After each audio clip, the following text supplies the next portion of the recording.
પ્રધાનમંત્રી નરેન્દ્ર મોદીના 74મા જન્મદિવસ નિમિત્તે નમો ચિત્રોત્સવનું આયોજન કરાયું હતું। ગુજરાત રાજ્યના ગૃહમંત્રી હર્ષ સંઘવીના હસ્તે કરવામાં આવ્યું હતું। સાયન્સ સેન્ટર ખાતે 125 ચિત્રનું પ્રદર્શન કરવામાં આવ્યું હતું।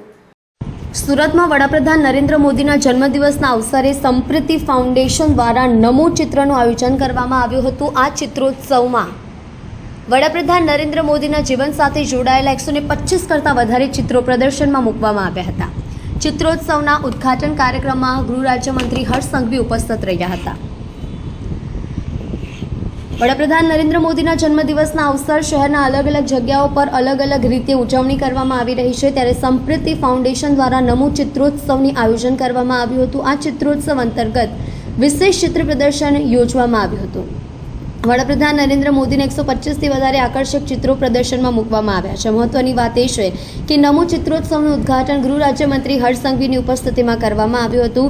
આ ચિત્રોત્સવ 22 તારીખ સુધી સુરતની જાહેર જનતા માટે ખુલ્લો મૂકવામાં આવ્યો છે।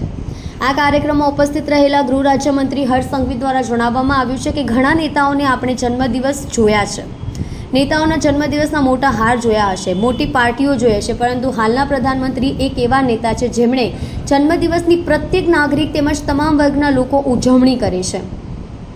ઝારખંડમાં કાર્યક્રમ બાદ ગુજરાત સોમનાથ દાદાના દર્શન તેમણે કર્યા।